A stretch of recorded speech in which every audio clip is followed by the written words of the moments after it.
Hello, everybody. It is July 29th, year 2021, 3 p.m. Pacific Standard Time. And this is Professor Hamamoto welcoming all the people in the live chat and also all the people who will be watching this after it's been posted here on YouTube. And I'm reminding you to subscribe, share, and like, if you please, if you will, if you find this of importance to yourself and others, please do subscribe.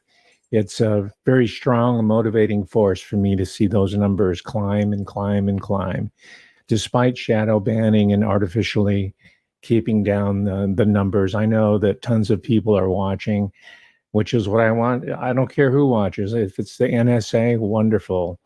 National security intelligence entities, great. Chinese, nationals, wonderful. Because I've found out time and time again, even those who you might consider to be the enemy, right? And this is why I don't mind being surveilled, really. Those who you might consider to be the enemy, if they're listening to your honest conversations, discussions, or watching this material on YouTube, oftentimes, you know what I found out?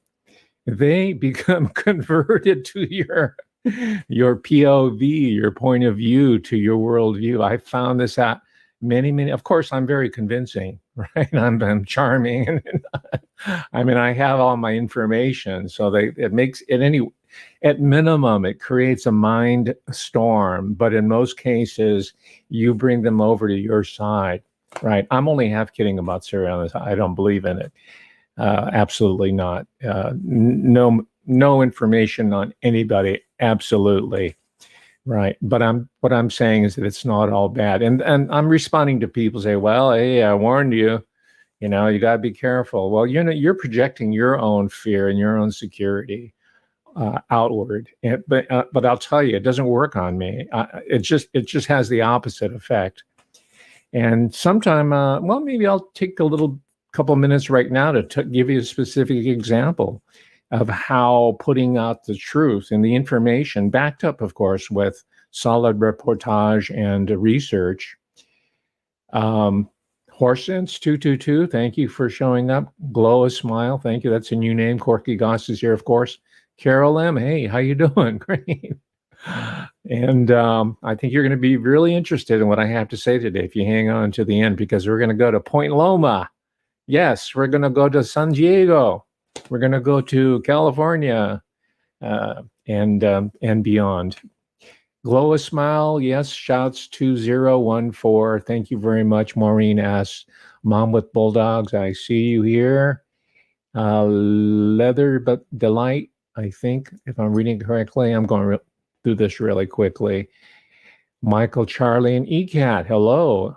You'll be interested in this too, since you were down there in the San Diego area.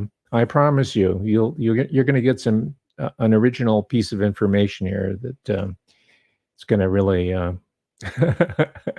blow your mind, as they say. Kathy Sue, yeah, as well, especially you. You're really going to be intrigued by what I have come across just in last day, I think it was. It comes right out of this book. I just got it the other day.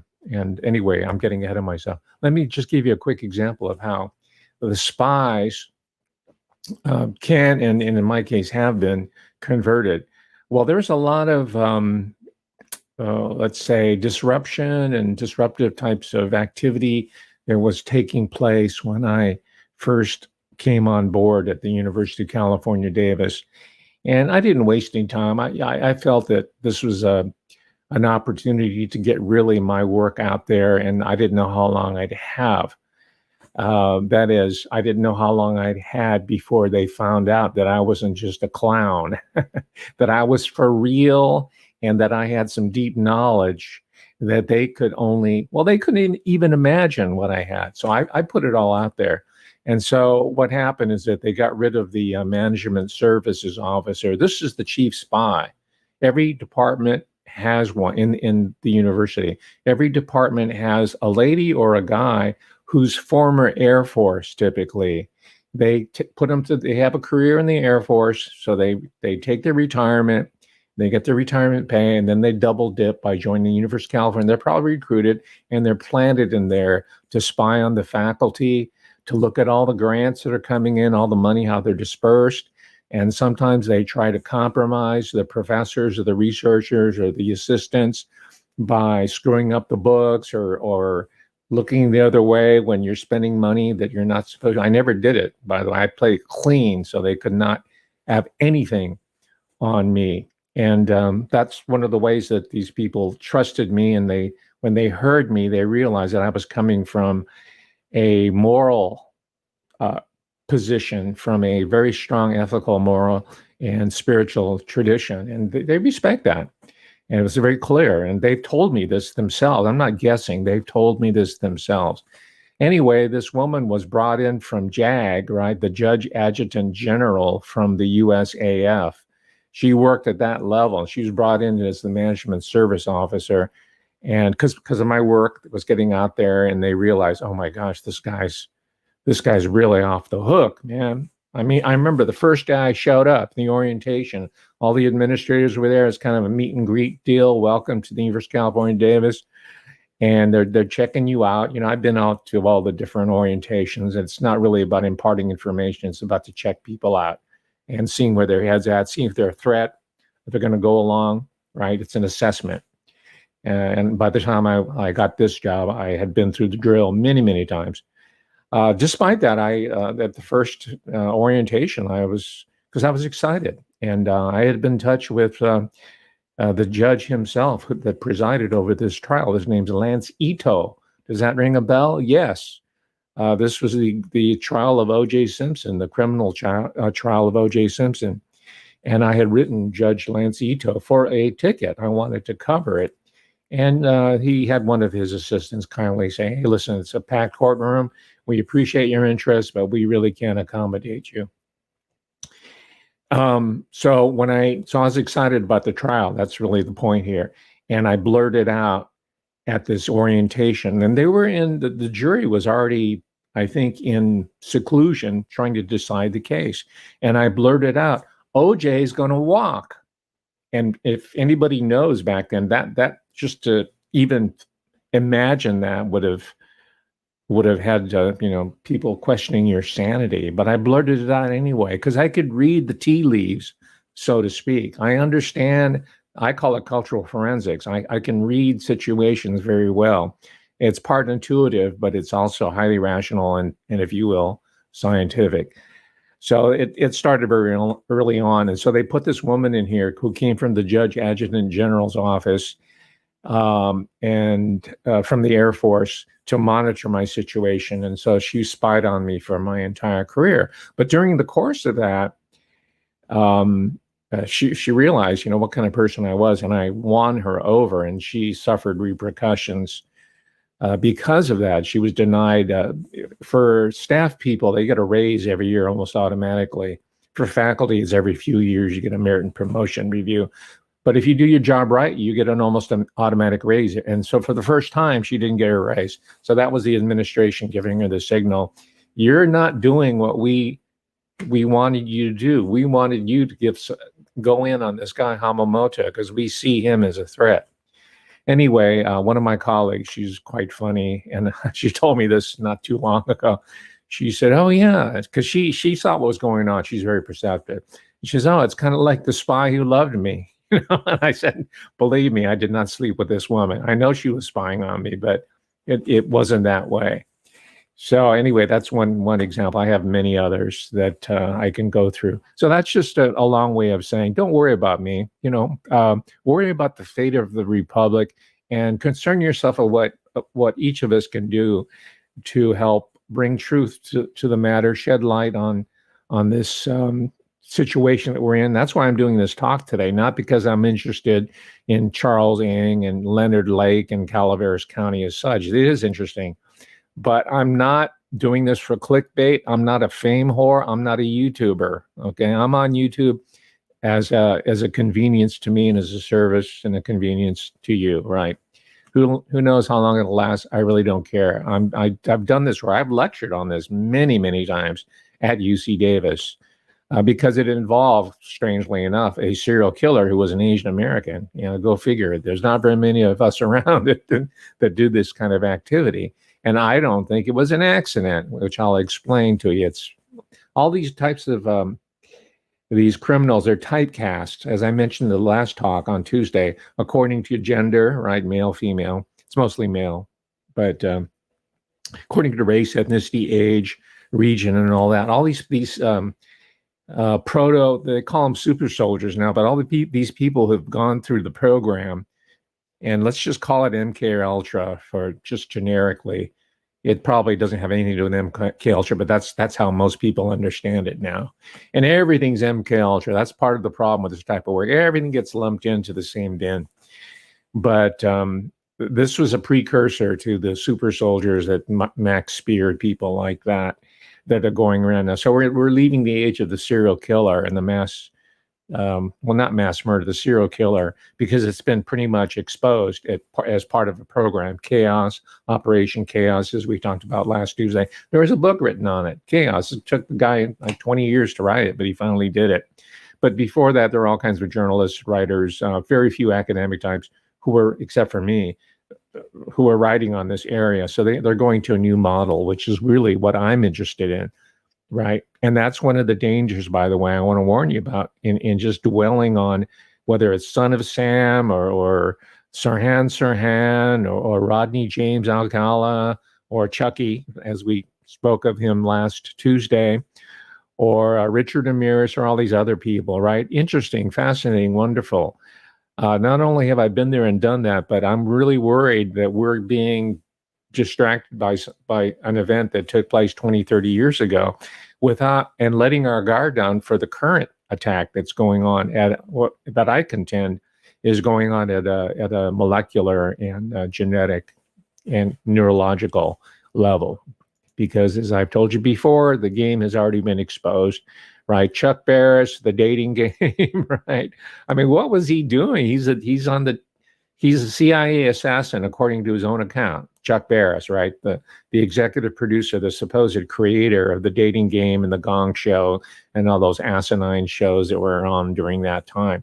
He's a self-confessed CIA assassin, right, supposedly, and he puts a serial killer, Rodney James Alcala, in there. He writes the clever quips to have this poor woman pick him as her selection out of 3. Yeah, that's really going to put a crimp on people's imagination when it comes to dating, right? Before Rodney James Alcala won that story got out there, dating was sort of a something to look forward to. Now, having a date, you don't know if you're going to come back alive or not. By the way, I forgot to mention that the woman was prescient enough to turn down the date. She didn't go on it, and she lived. So, listen to your instinct. If you want to know, listen to your heart, listen to your gut, right? She knew. All right. So this is part of this cultural forensics program that I'm committed to, and it bears fruit that's going to, I think, help us in our current battle here. And the spies who are listening to me, you've got, it's not just me you have to deal with. You have tons of people who have awoken and are employing similar types of investigative techniques in order to bring truth to the falsehoods that your owned and operated media institutions, your movie companies, and your magazines, your publications, your fashion magazines, all of it, your wineries, all the corporations, your retail stores, Forever 21, which is Korean owned, by the way. South Koreans are not a big factor that people really recognize, and I'm going to be talking about the South Korean connection more so. But Les Wexner was a retailer for Victoria's Secret was under the umbrella there, so people know in a very quick fashion, much quicker than in the old days. Also, I want to serve this as a recommendation, maybe even an homage to one of the better true crime authors. That's Dawn Lasseter. And let me flash, I made, right before going on, I made a 50-second movie, if you will, that kind of will set the stage here. And here's the cover of the book. And I'm going to send the people who are in my Patreon the photo section in the middle. I was going to show the victims of the crimes of Leonard Lake and Charles Ng, and I stopped myself. I said, "What am I doing?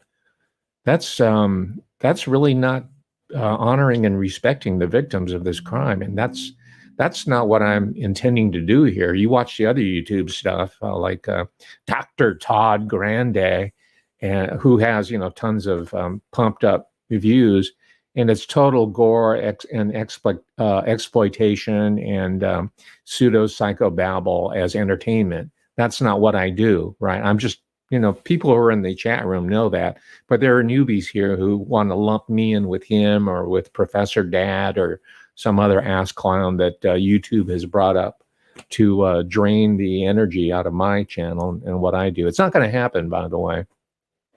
The energy cannot be, it can neither be destroyed or created. Where have we heard that before? And the same with my mojo. So Don Lasseter, check him out. Not just the Ing and the well, let me show you the cover of the book here. Let me run it.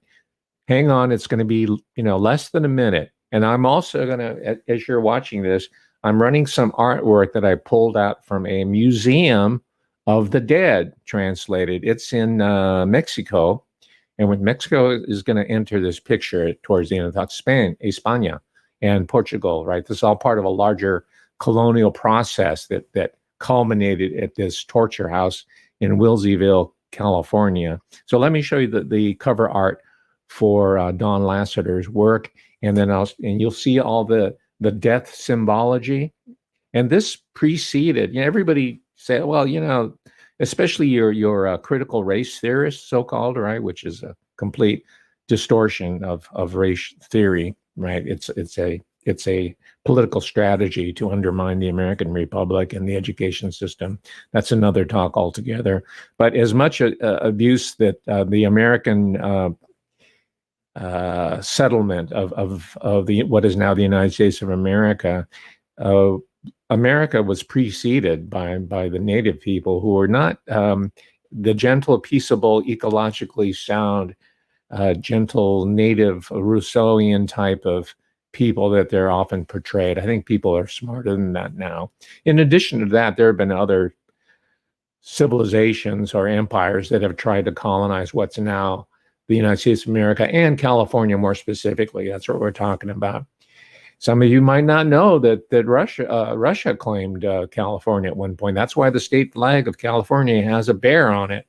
It's the Russian bear, right? And before that, España and be careful, man. China might make a claim on California. China might make a claim on what is now the United States of America, because according to Admiralty law, I mean, if you discover something, it's yours. And there have been ships, right? They call them junks, right? And people like that play on word because it fits in with their Chinaman image, right? Which is perfect for propaganda purposes, all right? To prevent the real sources of our civilization, just like the stupid Mexican stereotype, all that's, you know all this stuff.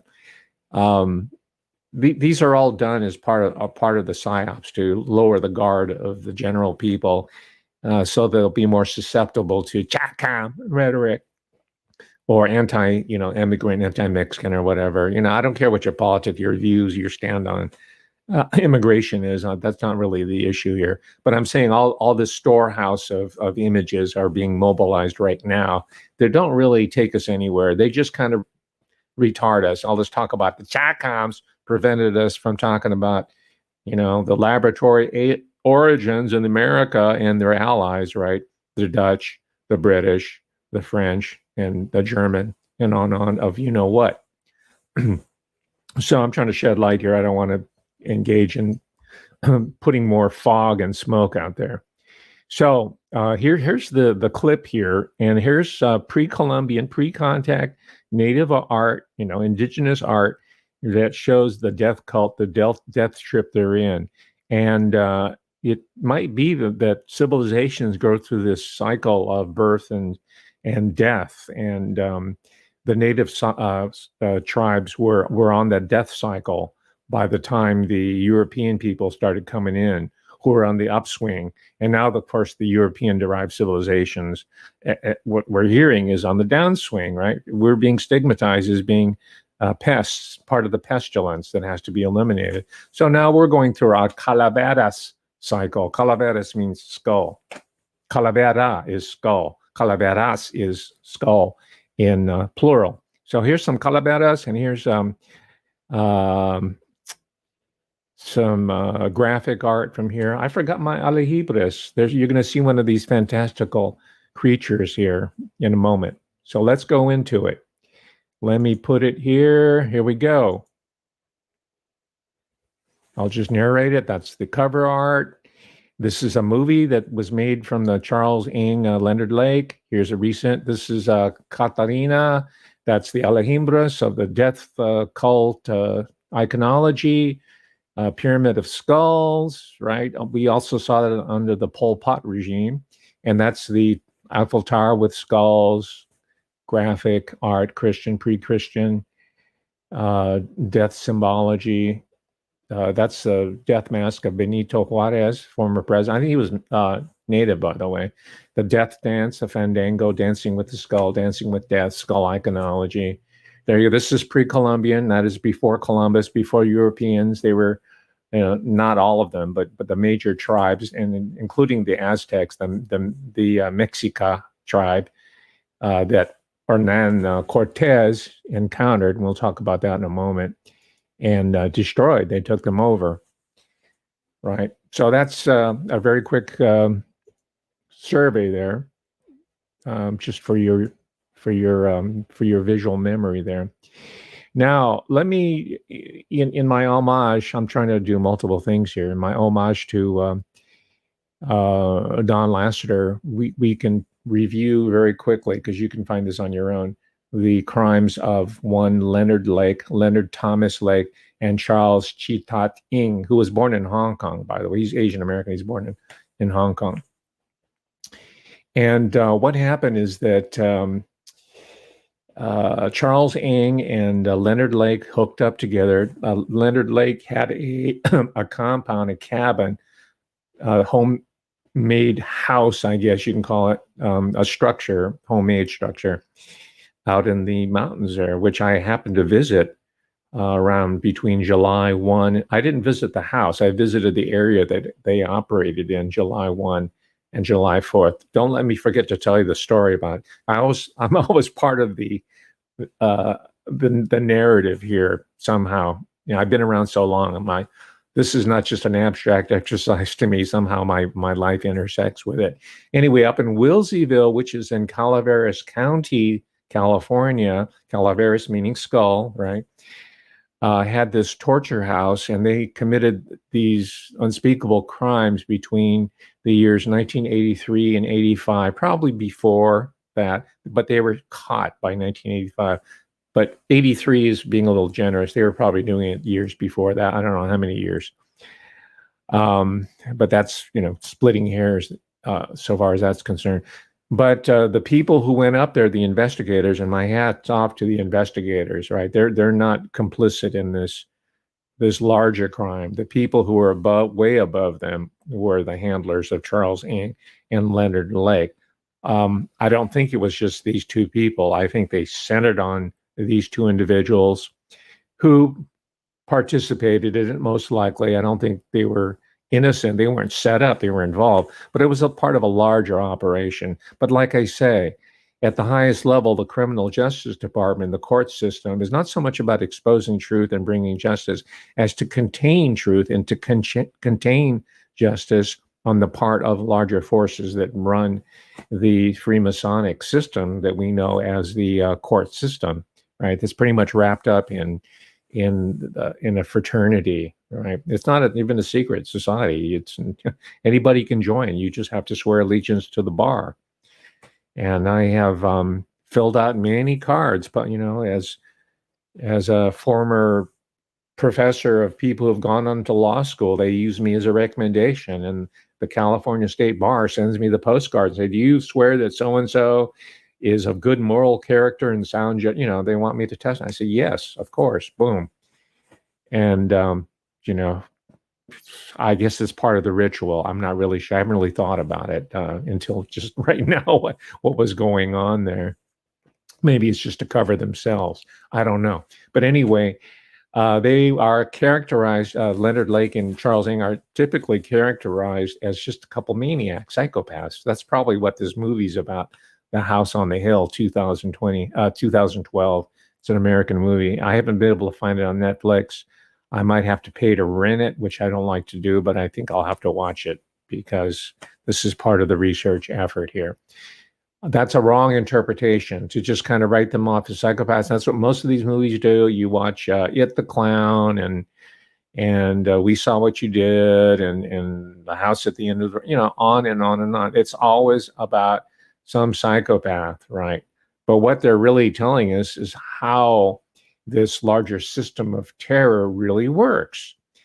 Larger system of terror, if you want a specific example, I can point you to an earlier talk by Professor Hamamoto here that I did on our friend Mr. Ed Buck, which is not his birth name, Ed Buck. I think the trial is going to last a little bit longer than they thought it was, but it's coming out. The daily reportage, and I'm not even going to talk about it here because this is taking us time. You find out yourself. So I'm not really off base here at all. I'm very much on point here. And there are going to be more Ed Buck type trials going on here as this ruling establishment tries to cover its ass because we're on to them. We know the underpinnings of their larger attempted takeover of the world system. Right? Some people call it the New World Order. Some people call it the deep state, the swamp, whatever term you want to use, that's fine. I just consider an extension of a long-standing war and rivalry and consolidation of interest, temporary alliances of hereditary bloodlines. All right, and I've alluded to that before, so I won't go through it again. Anyway, there were a minimum of 16 fragments, bone fragments, teeth, even semi-mummified organs that were found in this compound up in Wilseyville, enough forensic evidence to convict both Charles Ng and Leonard Lake. But before Leonard Lake could go on trial, he took 4 cyanide capsules that were sewn into his lapel or somewhere on his person. And he just so happened that, the person who was in charge of him looked away and he got a drink of water and he took the capsules and he died a couple days later. So he didn't have to go to trial. Probably a setup. I don't know. Maybe it was negligence. Who knows that he would have been have on his person cyanide capsules. And that really raises the question, well, how does someone get cyanide capsules, right? He must have had some kind of connections. That's not really asked in Laster. He can't cover everything, but that's the question that comes readily to mind, as far as I'm concerned. So he died. Charles Ng went on trial. He was convicted. This is after a long chase. I won't go into it. You can read up on it. You can look on YouTube and see the documentaries. After a chase, which again was a bunch of bumbling errors, right? It's almost like they wanted him to kind of flee and escape and do his dirty deeds. Kind of like Whitey Bulger, right? He was like on the run for years and years and years. And it turns out that the FBI was handling him all that time, right? Okay, use your imagination. So anyway, Charles Chitat Ng was finally rounded up. They found him. They convicted him. He was sentenced to death for at least 4 charges. He was convicted of 11 of 12 charges, ranging from auto theft and, of course, murder. Right. Strangely enough, he wasn't convicted or even charged with kidnapping, which is punishable by death. And both of them were, from what I can tell, were guilty of kidnapping and abduction. But I hate to disappoint you because, we heard about the demise of Rodney James Alcala a few days ago. He died at Corcoran State Prison, which at the time was run by my co-ethnic, Jerry Enomoto, who came out of a concentration camp for Japanese Americans. It's only it's only appropriate or poetic justice that he becomes the head jailer for the California state system. And he was also around when Charles Ng was convicted and sent to, I think he's in San Quentin, but he's still alive. I think he's around 60 years old, 60 years old now. So if he lasts as long as Rodney James Chucky Alcala, he's got another 10 years to go. Just for those of you who are not aware, the state of California, it's a blue state. It's run by a lot of devious people who pretend that they care about human beings and human life, but they're doing it as a form of political patronage. But the death penalty is in abeyance right now. There hasn't been anybody executed in California, I think, since 2006, something like that. So that's not going to happen under Gavin Getty Newsom, or before that Jerry Brown, or whoever. Newsom, by the way, is the petition is passed in California for a recall initiative. So maybe the death penalty will be reinstalled, and maybe we'll see some executions in the state of California by and by. I don't know. And we're not even going to talk about pros and cons of the death penalty. That's another discussion. So as you see, the story of Charles Ng and Leonard Lake, it remains front and center. And I think the case is going to be revisited in a real serious fashion, like I'm trying to do now, right? All the sensationalists, you're going to have your day. You're probably going to get, 75% of the viewers who get off on this type of stuff for whatever reasons, right? Maybe you're in a heavy metal band, or you think it's cool to talk about, Megadeth. I'm not going to ever buy a recording or patronize anything that's called Megadeth. And whenever I read advertising copy that says, "Oh, this is killer. This is a killer app. This is a killer guitar. This is a killer," I'm not going to buy it. It's really it's a curse, and I'm not going to buy into your curse. So you people are going to be perpetuating the curse, the 75% of you who are fame whores on YouTube and want to sensationalize this. But on the good side, there's going to be more people who are serious about these symptomatic crimes, as I call them, to really find out and dig through, whether it's through cultural forensics or any other means, dig through how these crimes are not random, not one-offs, and not orchestrated by psychopaths, but very, very rational cold killers and planners and strategic minds of the highest order. And we hardly even know who these people are. Even the ones that we read about, who we think we know are the perps, the main perps. Even those people are marionettes or puppets. So I already gave you my caveat not to just get distracted by these 75% of the numbskulls who are doing true crime these days. I want to talk about some of the anomalies as it's been reported either by Last or others in the history, the biographies of Charles Ng and then Leonard Lake, number one. And then secondly, I want to talk about the Spanish colonial input, right? This maybe will help us to get off this idea that contemporary Americans, since the time of the Holocaust of African slavery, and then the Chinese Exclusion Act and the internment of Japanese Americans, all the whole litany of crime. This will help us to understand that this is part of human history, and it's never over, to echo Faulkner. We must be ever vigilant that these types of atrocities and orchestrated, engineered events and movements don't happen. And I argue that we can do that through studying Leonard Lake and Charles Ng and Rodney James Alcala, if we are not distracted by the sensational aspects of it. So I'm going to talk about the Spanish colonial element, because I think that's really what put a curse upon the land, right?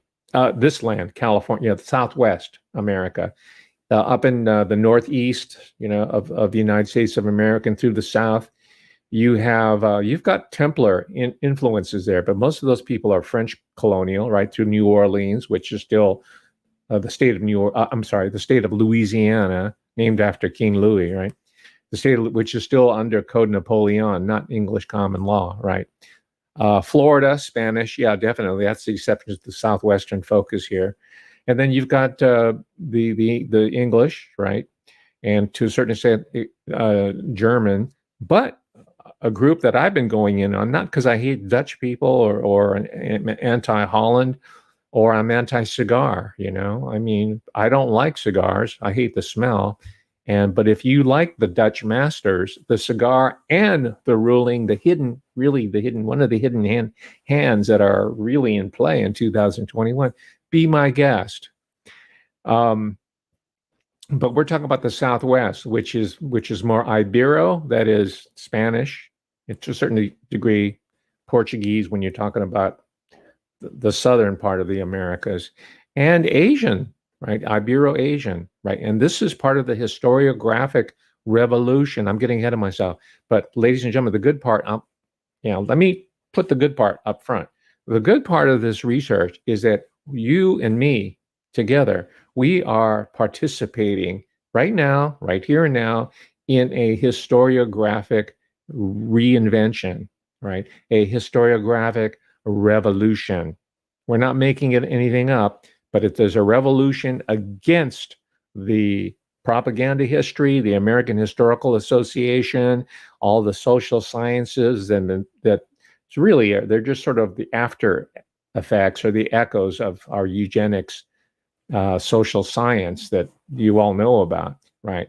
You and me and other people, I'm going to be with two of the leading exponents later on today in the Thursday Trio, John O'Loughlin, and you've seen his book, hopefully, you know, if you haven't, buy the book.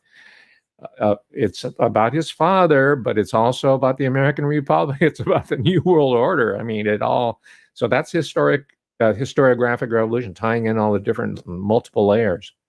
And he's not through yet. He's still going in, digging deeper and deeper and layer. And of course, George Webb. I mean, gosh. So this is just not, wishful thinking. And I include myself. All right, with all humility, I include myself. So this is not wishful thinking. This is what's going on, and the reason why I'm taking the time to engage in a bit of self-congratulation. Now, that's really not my purpose. I'm being ironic. I'm not about self-congratulation. The reason I'm taking the time to point this out to you and me and to remind myself of this is because this is probably our number one tool. This is our magic shillelagh, right? This is our Excalibur. This is our swallow cutter. This is the sword that's handed down generationally from father to son. It's the sword of justice. It's the terrible, swift sword, right? This is our best defense because we never draw the sword in anger or in the commission of a crime. We only use it when defending ourselves. But this is our best weapon, if you will, against the incursions against these outside evil forces that have been with us since the beginning of time, because they're supernatural forces as well as a mundane, that is earthly forces that we're combating. It's coming from all different directions. It's being fed ultimately by dark evil spirits.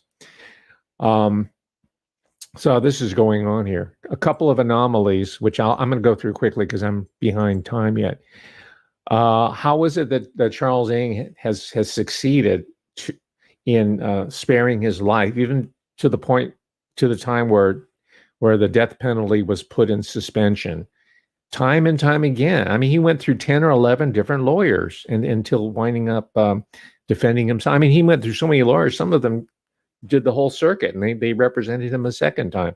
But he always managed to game the system. I don't think that idea, that strategy came from Charles Ng. I think he was either being coached or led or allowed to persist on that level. After all, if you're going to be recruiting people like Charles Ng, it's not going to be really a good tool. It's not going to be very good public relations if the people that you recruit into it die and are paying for their for their sins, for their crimes, right? You want to perpetuate, you want to keep them alive so you can bring more people in to take Whitey Bulger's place or Charles Ng's place, which they have been replaced many times over, right? So you keep them alive, but they're in prison until you find a way to kind of put them out when people have forgotten about them, right?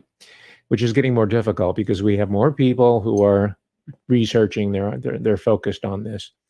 And I already mentioned the anomaly about the cyanide. Where do you get the cyanide?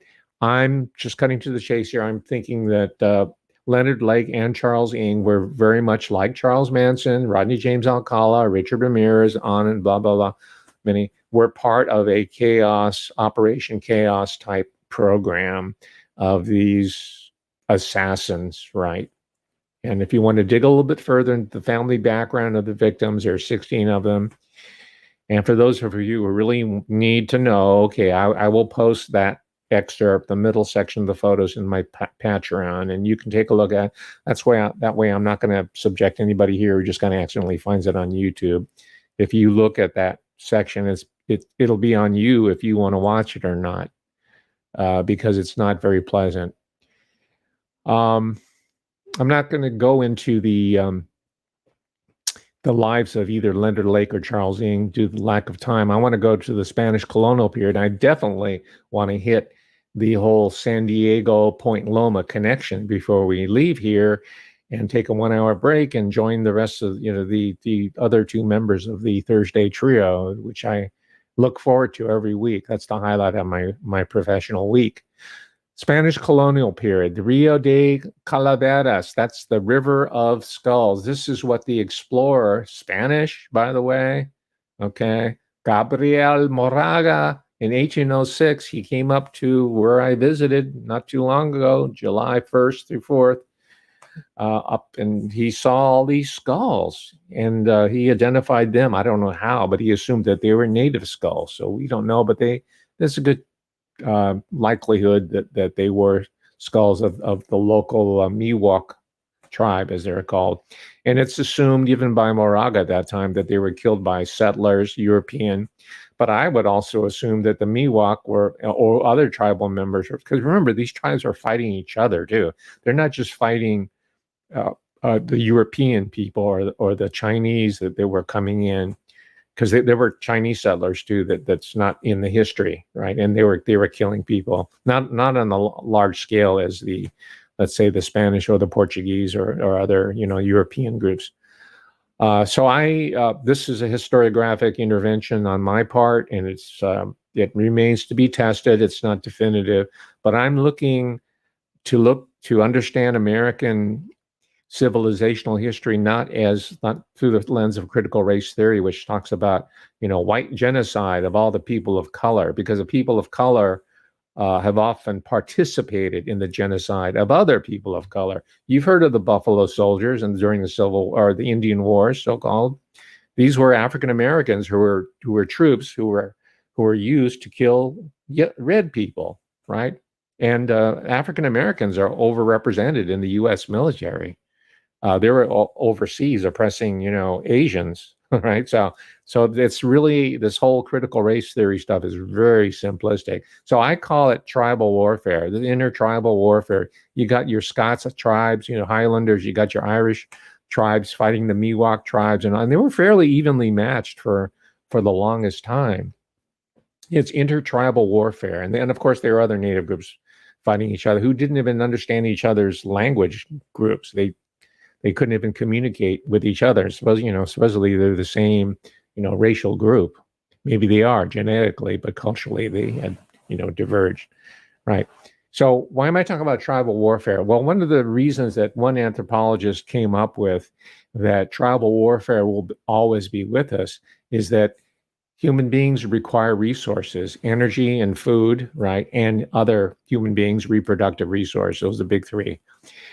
And we're always going to be competing over them. None of the scale of competition and the tools, the warfare tools that are used now can exterminate the entire planet. But historically, tribal warfare was a universal, anywhere you want to look, in the four corners of the earth, tribal warfare. It's over these resources. But what it does according to this one anthropologist, I think it was Marvin Harris that I read, is that it creates a no man's land, right? If you go into a certain area, you're going to encounter the enemy, and you're gonna mix it up, or you're going to risk death. So there's a buffer, and so both tribes vacate that area. They leave it as a demilitarized zone, if you will. And what happens while they're not in that area is that the crops get regrown. The soil begins to nitrogenize or renew itself, replenish itself, and all the animals that they scared off or killed start coming back into the area. And then, you can begin the cycle of exploitation of the natural world. And so anyway, that's one of the reasons why people find out, well, why can't people just love each other and come together? And well, people have to eat, and people have to reproduce, and people have to range, right? And they have to grow. So anyway, maybe we can come up with a solution, but it's certainly not going to go. The solution is not going to come in living in 200 square foot tiny homes and eating insects, right? Supposedly that's going to, and of course, reducing your carbon footprint. Well, that's a recipe for genocide, presented to us as a desirable state of affairs. Anyway, the area was made Calaveras County. Most of you know it as Mark Twain territory, right? The celebrated jumping frog of Calaveras County. Every school kid has read the short story. And I think that was an early psyop to kind of whitewash this whole Calaveras, skull history, the colonial history, and also to kind of wipe away the depredations of the California gold rush, which today represents the most significant, intense movement of human populations in world civilization in that short a span of time. And in doing so, you can imagine the environmental depredations and the killing, the genocide, all of that, right? So Mark Twain had to put kind of a smiley face on it, and he came up with a story with his buddy Bret Hart about the jumping frog, right? It's like Kermit the Frog, right? It's like everybody likes animals. It's Mr. Rogers. And, that's part of the psyop that Mark Twain was involved with all due respect, because he had his strong points, of course. That's the California gold rush in a nutshell. So let me go into the return to the historiographic revolution that's taking place.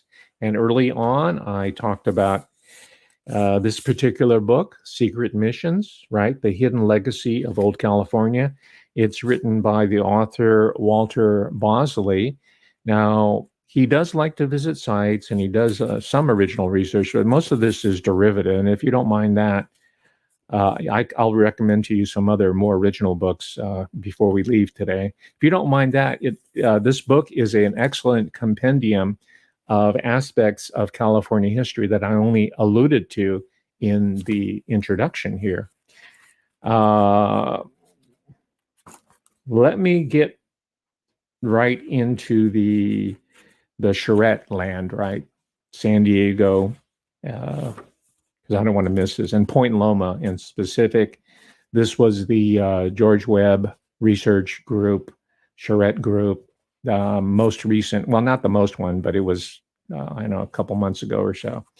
But they met in Point Loma, and this is for Kathy, right, and ECAT and other people who were there in specific.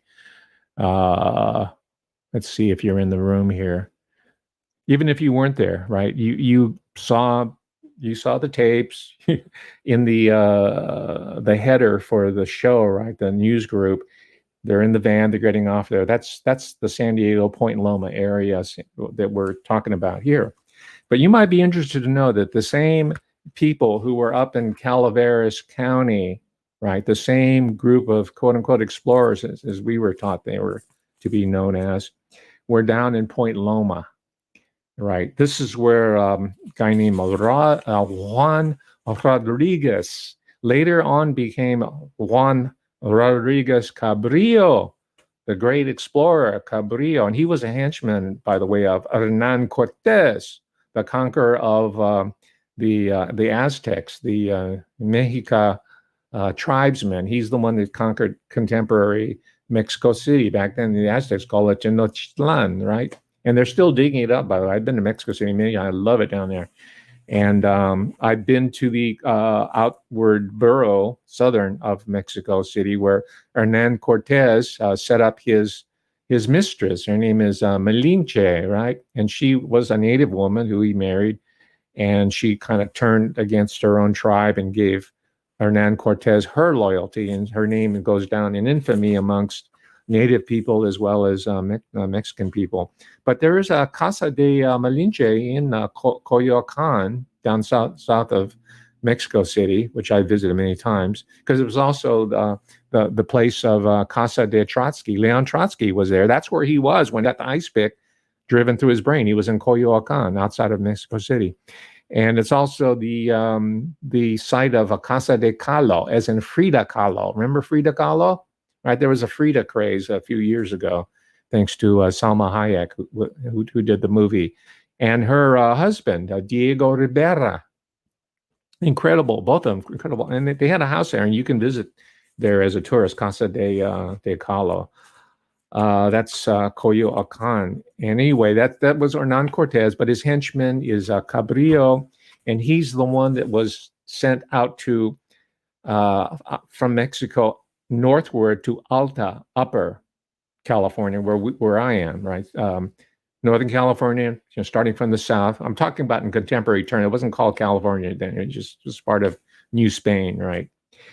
But he started south and worked his way up. And one of his really base of operations was Point Loma, where you guys were not too long ago. Wow. Did you dig into Juan Rodriguez Cabrillo? Not only that, ladies and gentlemen of the charrette and of the chat room here, and this was news, I knew about Cabrillo because I went to elementary school. I went to school in California, K through 12, and you study California history. So everybody knows about Cabrillo.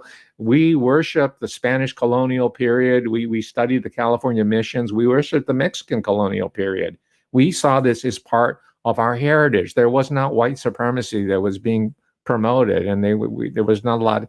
There was zero Indian hate or pro-slavery sentiment espoused, and there was definitely not any anti-Japanese or anti-Chinese in elementary school. And if you listen to the critical race theory, by their account, that's all you got. But I went through the system, K through 12, and university, and I didn't get it. We studied it, and we embraced it as part of our common heritage, right? The European, the indigenous, the African, the Asian, and all of it.